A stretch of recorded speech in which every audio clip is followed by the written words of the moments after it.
In this video, I'm going to get into the semi-final in the Super Cup against Mallorca. Let's get into it.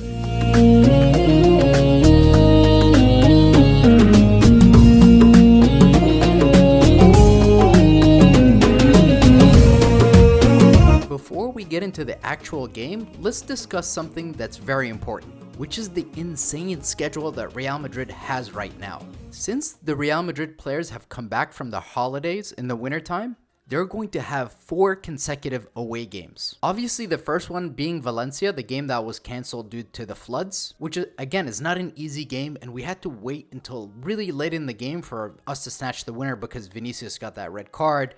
Very difficult match. And then a few days later, literally 3 days later, there's another away game. So the Valencia game is about an hour flight from Madrid. So the day prior to the Valencia game, the players would have been preparing. Then they fly to Valencia, they have that game, they fly back to Madrid, they have a day of training prior to the Copa del Rey game, and then there's a 2-hour flight to get to that match, which is another away game. They fly back, another 2-hour flight. They have the very next day a flight to Saudi Arabia, to Riyadh, and that's an 8.5-hour flight. And not to even mention the time difference. So they play the game, the Copa del Rey game, on the 6th, and they have this game tomorrow, which is the 9th. That's 3 days in between. So the game ends on the 6th. They fly back to Madrid. They hop on another flight on the 7th. So they arrive in Saudi an 8.5-hour flight later, and they have 1 day of preparation for this game. So put yourself in their shoes. I mean, these guys are spending the next couple of weeks together non-stop, not seeing their families. They're just in the training ground at Valdebebas, and then they're going to these matches that are away. And theoretically, which we all expect Real Madrid to get past Mallorca and to win, they will be playing on Sunday against Barcelona in the final. Today in the press conference, Carlo Ancelotti was not asked any tactical questions about this game. All the questions were about Vinícius' red card and his reputation and whether he overreacts to red cards. And if you ask me, I think Vinícius did overreact to the keeper pulling his hair. It's clear that Vinícius was provoked. That whole situation was brought on by the goalkeeper. And I don't know what it's like to be Vinícius, to go to away stadiums and to constantly be called a mono, and have to deal with that. Every time he touches the ball, he's getting boos. Every tackle that's made against him, the fans are cheering on that tackle that's made successful against Vinícius. So sometimes it's somebody just pulling your hair at the wrong time. You're frustrated. You don't get a foul. The whole stadium's against you. Thousands of people are chanting racist things at you.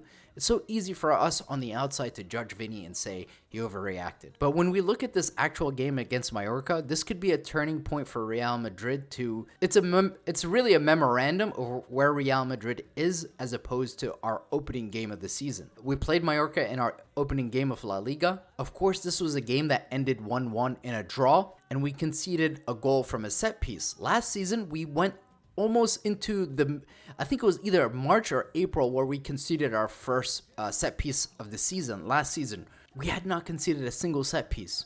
Whereas this year, in our opening match against Mallorca, we conceded that goal. And let's be frank, Mallorca created so many chances that game.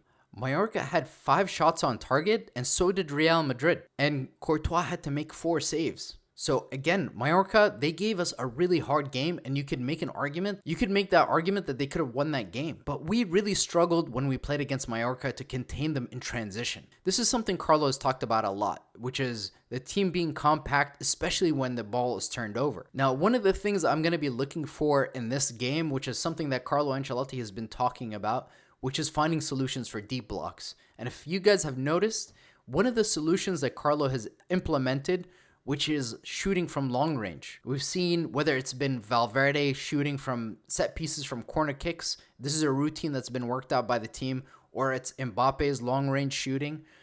That's something I have to say has surprised me this season, is the number of goals we've scored from outside the box from long range.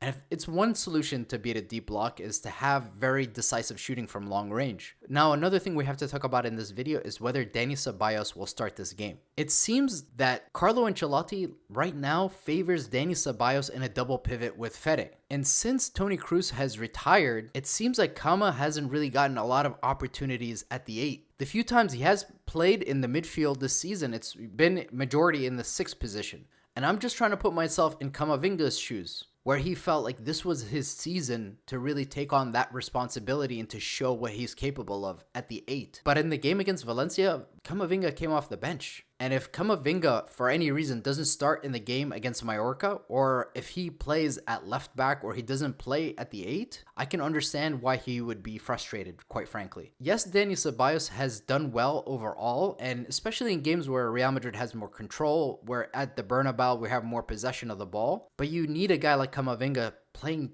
the big matches. The guy has too much quality, both defensively and offensively, especially in a game where there's a lot of transitions. But I can see that being a source of frustration for Camavinga because Florentino Perez is a huge fan of Camavinga. But Carlos seems to favor him more in positions like the 6 at left back. He doesn't favor him so much at the 8. So that's something I'll be keeping an eye on, and I hope Eduardo Camavinga gets the opportunity that he obviously deserves. Another thing is both Mbappe and Vinícius were rested in the game in the Copa del Rey. Obviously, they came off the bench when the game was pretty much won. So I expect both of them to start and to play, hopefully be fresh. But again, the big game is on Sunday. So I'm not overlooking Mallorca, but this is a team that we should be able to get past comfortably. But one of the last things I want to talk about in this video is the new role that Jude Bellingham is taking on. He spoke after the game in the Champions League against Atalanta about his new role that he's taken on at Real Madrid after he talked with Carlo Ancelotti.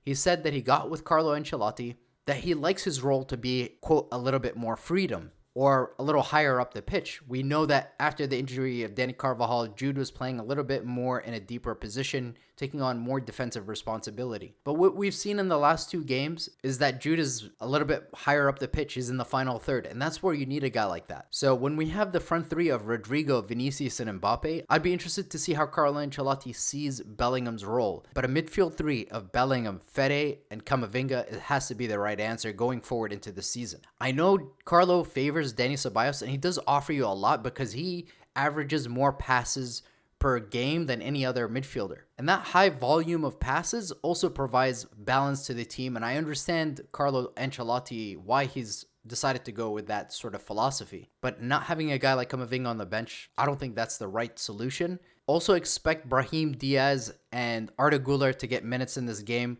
Obviously, Arda scored 2 goals. He looked sharp in the Copa del Rey. Every time a player has either scored or assisted, Carlo's given them more minutes and rewarded them. So I expect Arda Güler to get the reward that he deserves. What are you guys' thoughts? Are you optimistic about winning the Supercopa? I know this isn't the most glamorous title for Real Madrid, but anytime we can spank Barcelona, you never say no. Thank you for watching. Hala Madrid.